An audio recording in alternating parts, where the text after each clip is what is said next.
Welcome to Black and Well in the LBC, sponsored by the Black Health Equity Fund.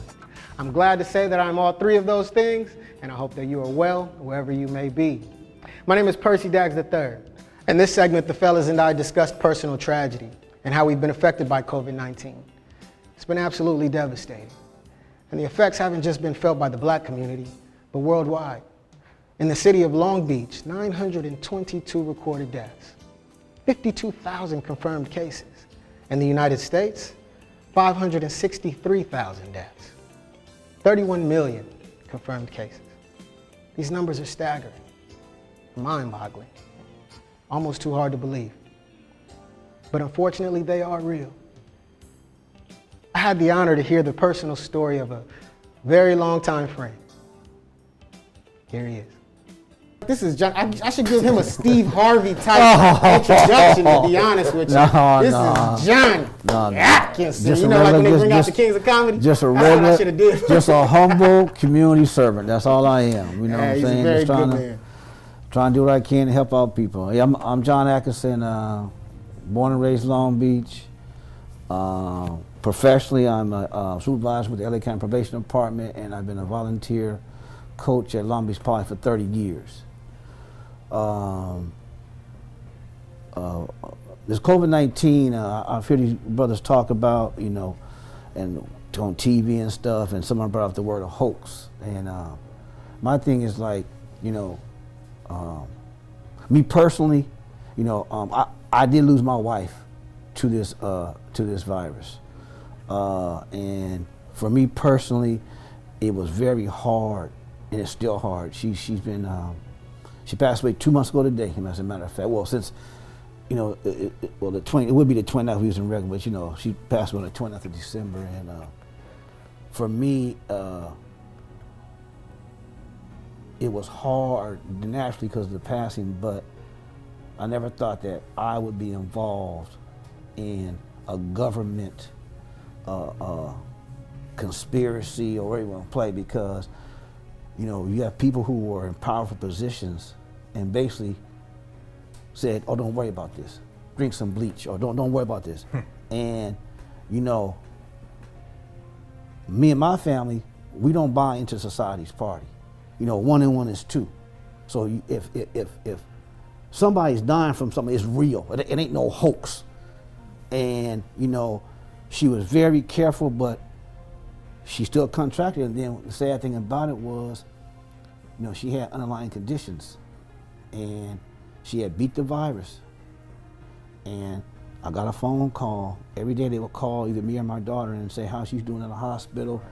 The people at Long Beach Memorial Hospital were very, very professional. They were just very, very professional. I mean, they were just the whole process. Anything we wanted, you know, they said we let her bring her iPad up there, and we set up a thing where she had the prayer music going throughout the day. We called, he was updates. So they would call us every day and say, Mr. Atkinson, she's doing great. Then one day they called and said that she was non-responsive because, you know, she had a real bad car accident about maybe 2 or 3 years ago, and she had developing anxiety, so she could never fully relax. So when she got in the hospital, when she first got there, they put her on a ventilator, and not because she was so bad, but because she couldn't relax to receive the oxygen. So when she relaxed, she was doing very, very well, and then something happened where they took the breathing tube out of her, and because we had a chance to go see her, and then the next day they tell me that she is non-responsive, and she had three massive strokes, and 2 of the strokes were in front of the part of your brain where it takes away the quality of life. So, you know, me and my daughter had to make a decision, and I'm thankful that, you know, the way that I was raised and the way that, you know, me and my wife and my daughter as a family,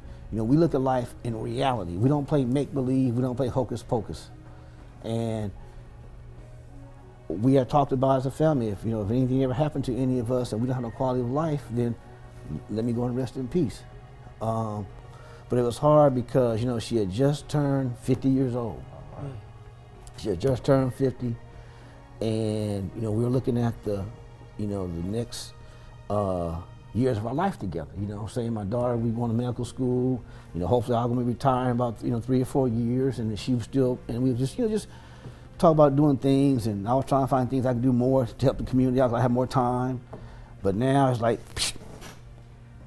and one thing I've learned, and just some you hear these catchphrases, here they gone tomorrow, or tell them you love them, or give them their flowers now, or things of that nature. And one thing for me as a man, I was thankful that when my wife departed and transitioned to the next life, there was nothing that I didn't say to her or she didn't know or I didn't know about. I gave her flowers when she was here. There was a period of time where we struggled in our marriage and we weren't together. She lived in one house, I lived in another house, based on my leadership, making sure that you saw my wife, we don't live together. And we got things back right, and everybody was happy for us, and we were, because good people can do good things, you know what I'm saying? And it just now, I understand this, and each day I'm trying to live this through my reality, but our time is different than God's time. This is the first time since I've known her. I was with this woman for my daughter's 24. I was with her for 26 years. I mean, dating, and that's the whole time we were together. And I always was there for her, as a man should be. But it's the first time I couldn't help her. But I understood it wasn't for me to help her this time. So I had to live with that. I'm still living with that today. I'm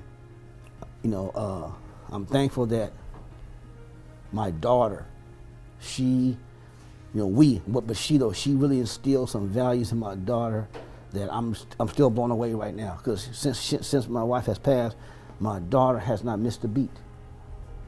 Still going to school, still getting her good grades. She's been like, telling me, okay, Dad, you ain't gonna be doing this. She gonna, because now, we together now. She's my adult daughter. So I said, well, I'm your dad, but you're an adult, so hey, I ain't gonna be in your way. But I said, by hook or by crook, our goal, what it is, for you to honor what you and your mama talked about a long time ago. When you started high school, you said, Mom, I promise you, I'm going to high school, I'm going to go to college. She's a very community-based child. She loves helping out others. I'm just happy that,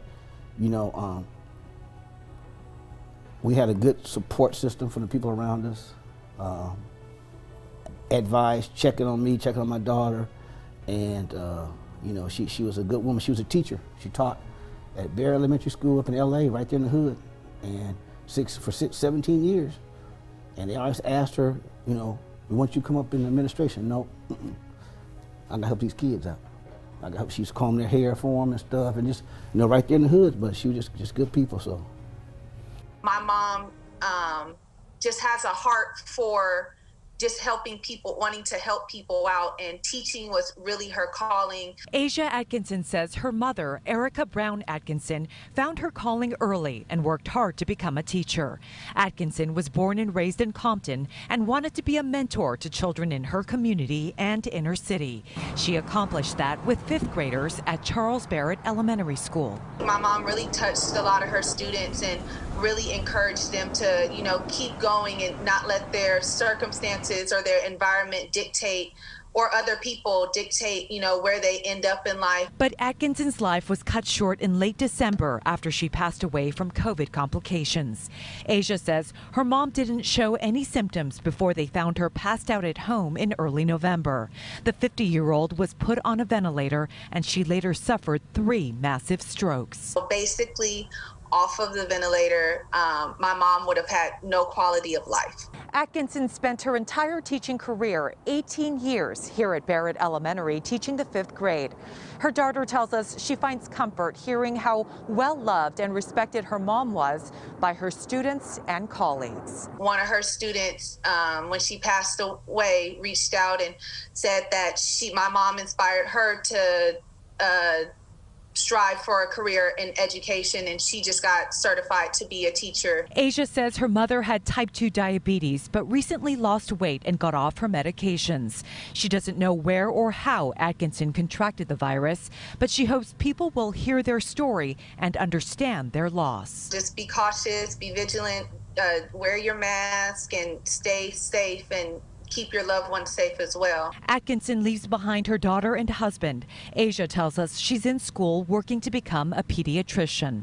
I want to thank Elite Skills Development for giving me the opportunity to bring this important information to you. I hope that you've learned as much as I have. Peace.